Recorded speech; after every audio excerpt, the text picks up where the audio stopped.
Look how beautiful this scenery is, you guys. This is a park in my neighborhood.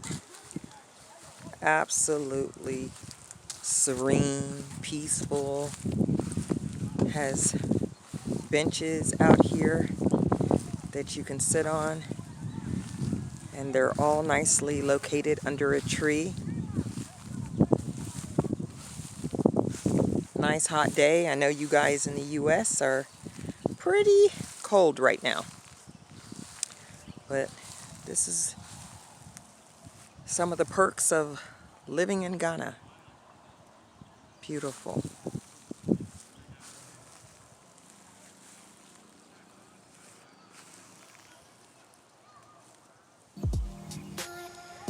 So now that I'm sitting on a bench under one of these beautiful trees,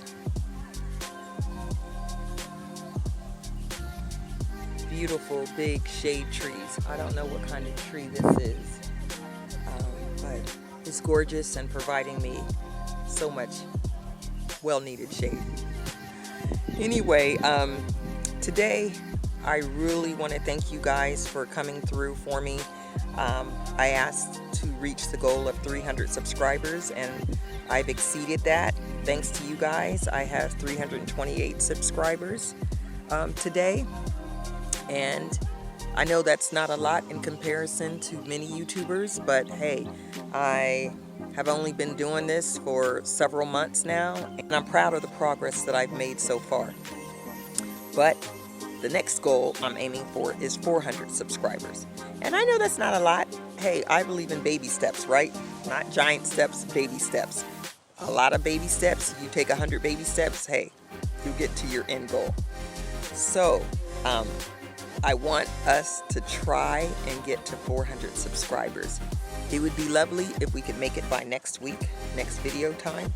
Hopefully I can say, hey, you guys, we made another goal. We achieved another goal. Anyway, today I wanted to talk about things in Ghana that make me say,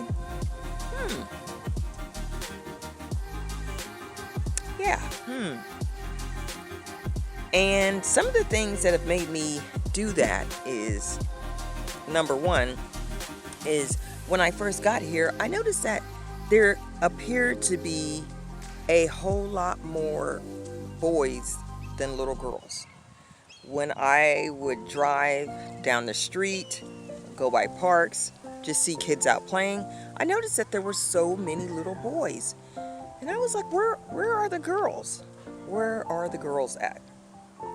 But then when I took a closer look, I said, hey, these aren't boys. Some of these are actually little girls, but they look like little boys. Why is that? It's because of their haircut. In Ghana's, the girls cut their hair very, very short. And I mean boy cut short, okay? Boy cut short. I mean, it's like they have like that much hair on their head. And, you know, I wondered to myself, well, why is that? Why are the little girls' hair cut so short? I mean, if you don't see them wearing dresses, it's very difficult to tell. So I wondered why that is. And actually, I have a perfect example of mistaking a little girl for a little boy in one of my videos. African American visiting a village for the first time, part 1. And near the beginning of the video, I mistake a little girl for a little boy. I want you to check it out, and hopefully you wouldn't have made the same mistake I did. But anyway, so it really made me wonder why their haircuts are so short, and why are they all the same? It's not like some have them a little longer than others, you know, a higher cut than others, but they all looked the same. They all looked exactly the same. So I said, there has to be a reason for this. And sure enough, there is a reason. The reason has to do with education, actually going to school. If you go to private schools, this doesn't pertain to you. But if you go to a public school, you are required, if you're a little girl, to cut your hair short. And the reason why I believe this is for the same reason you wear school uniforms. It's to help children to concentrate on their studies and not focus on fashion, who's got the latest gear on or who's got the nicest hairstyles and whatnot. So they say in order to avoid or alleviate that problem and for, children to focus totally on their education, we're going to take out any type of distraction we think they may have. And it includes hair as well. So that is why there's so many little girls with short haircuts. And don't get me wrong, they are adorable. They are cutie pies with their short haircuts. But you may think you're looking at a cute little boy as opposed to a girl. And by all means, there is nothing wrong with short haircuts because I love a short haircut. I mean, women be rocking short haircuts. I even sported a really short haircut for a while. So nothing against the short haircuts. I was just wondering, or I felt it was odd that so many of the little girls had their hair cut so short. So that is the reason why. Oh, and what's noteworthy is that so when you go to private schools, you don't have to wear your hair cut short, but there's no private high schools. So even though you may have been allowed to wear your hair cut short, even though you may have been allowed to wear your hair long in any style you wanted to while you were going to a private school from grade 1 to ninth grade, or year 9 as they say here, I believe they say year 9. But if you get there, and I think it's ninth grade, whatever, it's high school, okay? I don't know what grade they start going to high school here. But once you get to high school, there's no private high schools. So then you have to switch to public school. And at that time, the locks come off. You have to cut your hair. So some people say, hey, since it's inevitable, I'm gonna have to end up cutting my hair. Why not do it from youth? From childhood. Even though I'm going to a private school, I'm not required to. Why not? And also, too, at first I thought it was demoralizing for a little girl to have to cut her hair so short. But then again, after thinking about it, it's not demoralizing because if everyone is wearing their hair that way, what's demoralizing about that? You're just fitting in with everybody else. So it isn't until folks from the West, or not even from the West, just people who aren't accustomed to seeing little girls with their hair cut so short. Actually, in China, they have a similar rule as well, but their hair cuts aren't that short. You can still distinguish the little girls from little boys because their haircut, the required haircut for public schools is like, I don't know, it might be shoulder length or a little bit below the ear. But the point of it is the little girls still look like girls. They don't look like little boys. Yeah, so that's the reason for why you may see a lot of little girls looking like little boys in Ghana. Another thing I thought was unusual to see in Ghana was men holding hands. Now, in America, depending on what part of the world you live in, you can see that quite often. For instance, in cities like Atlanta, San Francisco, just to name a couple, seeing men holding hands, it's almost become a norm. But here in Ghana, because I know what type of country it is, where they really try to uphold what some people might call old school family values, but they try to uphold that, and they try to uphold Bible principles. So, of course, everyone knows the Bible speaks against homosexuality. So Ghana really, really tries to uphold that. And like I said, and maybe even more so than that, the old-fashioned family values, as some people call it, or just family values. So with that being said, when you see men holding hands here, it's like, wow, they're really going against the grain. and partially too because homosexuality is illegal in Ghana. So when I would see men holding hands, I was like, okay, they're taking a big risk. But it turns out that they're not homosexual, they're actually heterosexual men. And they hold hands. And of course, in the Western world, when you see two men holding hands, that only usually signifies one thing. But over here and in the Middle East, and I think even in Asia, you can see men holding hands, and it definitely does not mean what their sexual preference. It has nothing to do with that. A lot of times when men hold hands in these countries, it symbolizes friendship, platonic friendship. They could be brothers, they could be cousins, they may not even be related, but just really, really good friends. And they show their affection by holding hands. And that's just common practice here. And it's not that I see men holding hands everywhere I go, but from time to time I do see it. And again, because of Ghana's belief system, they are totally against that. So it begged to question, why are these people taking the risk holding hands? But that's why. It's not a sign, again, of sexual preference or anything like that. It has to do with affection for another human being, whether it be male or female, platonic affection for another human being. Another head scratcher for me was when I found out that siblings, even though they share the same parents, like the same mom and dad, they still all can have different last names. Yeah. So I found that out by, I know my husband's last name, of course.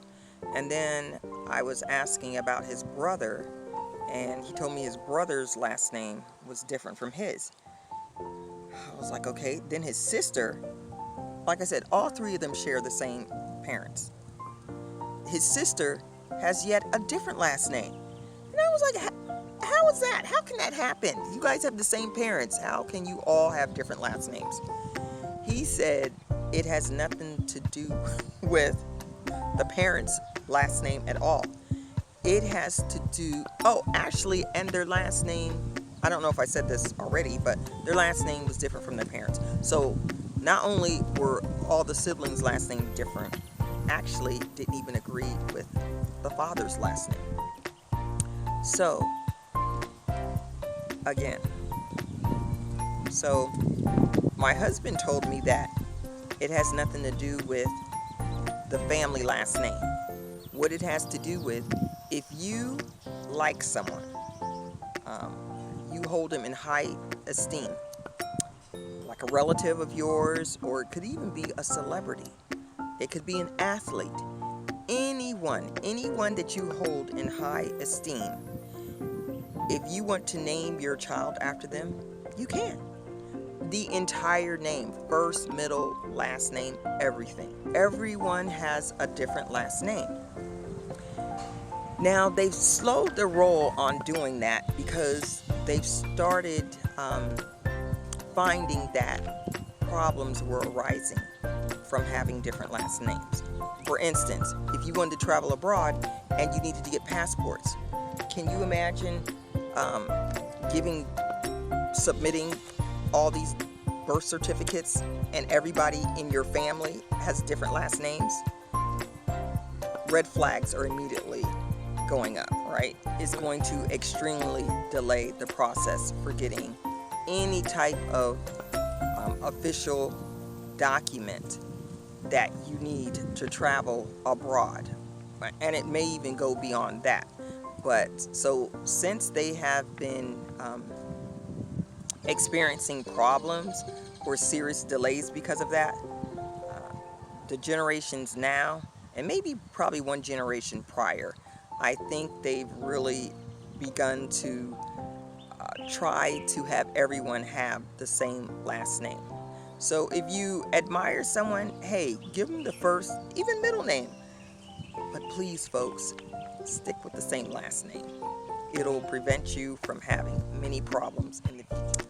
Another thing I noticed or caused me to raise an eyebrow or two is the fact that you see men, I'm going to say men, I haven't seen any women doing this, but men wearing winter clothes, which you would definitely or typically see people abroad that experience winter. You see people wearing these clothes here. I'm like, the average temperature is like between 75 and 95 degrees. Why in the world would anyone put on a thick coat or a wool turtleneck?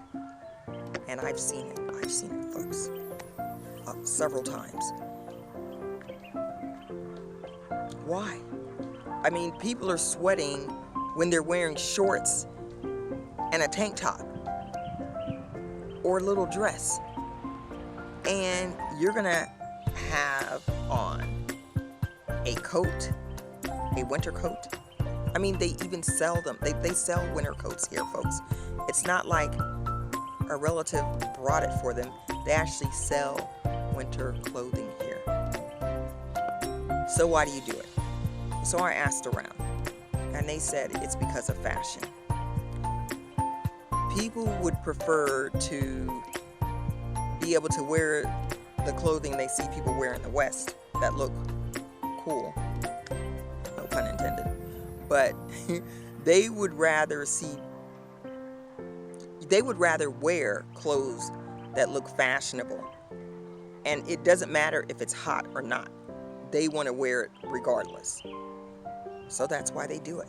And I will say, the one gentleman that had on the black turtleneck, he had on a black long like blazer.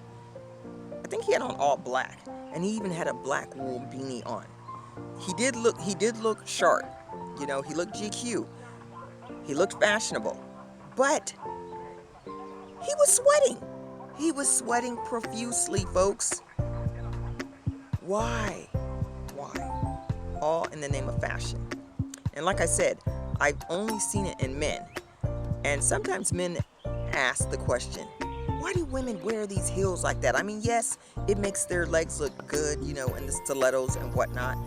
But why suffer? Is it worth the pain? Hey, I throw that right back at those men wearing those hot clothes. Why? You're wearing that for the sake of fashion? Another thing that had me scratching my head was the fact that Ghanaians love themselves some country music. Yeah, I'm talking about that hee-haw country music they love. And I really didn't know it was so popular here. Don't get me wrong, I love me some country music too. Well, the new age country music, like the Taylor Swift. Don't get me wrong, I love country music too. I mean, I love old school like Dolly Parton. Not too much old school. I mainly like the new artist like Taylor Swift. I like her type of country music. But again, I like me some Dolly Parton. And there's a couple other older country music stars that I like. But hey, that's in America, right?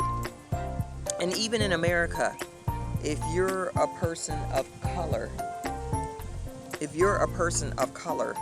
listening to country music, sometimes you might get a weird look or two. So when you come to Africa and you hear American country music being played, you're like, whoa. But then again, you know what, you guys? I shouldn't even be surprised, because when I first met my husband, he liked country music. But then he had been living in the U.S. for a while, so I thought actually he probably started liking it here. But in later discussions, he told me no, he actually listened to country music in Ghana. So anyway, fast forward 10 years at my fabric boutique, we had an employee that was listening to country music. And not only was he listening to it, he was thoroughly enjoying it. He knew the words to the song and everything. I was like, wow, yeah. So then I asked another employee. She said she liked it as well. She said actually a lot of people like country music in Ghana. Which made me wonder, do country artists know this? So I asked her, do any country musicians ever come to Ghana? And she said, no, there hasn't been one here yet. That would be really interesting if country musicians came to Ghana.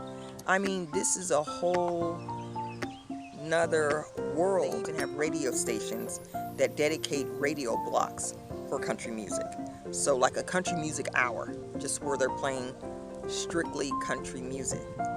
So I thought that was very intriguing that country music is so popular in Ghana. So for all you country music lovers coming to Ghana, you don't have to worry about not having country music to listen to, because they do have it here as well. So that's it for the things that had me scratching my head and saying, Thank you for subscribing, getting me to that 300 threshold. Now we're working on the 400 mark. So please don't forget to like, subscribe. Subscribe first. Hit the subscription bell so you'll be notified anytime a new video pops up, and share. 400 is our goal next time, okay? So hopefully next week we can reach 400, all right? And I can only do that with your help. Okay, bye-bye and have a good one.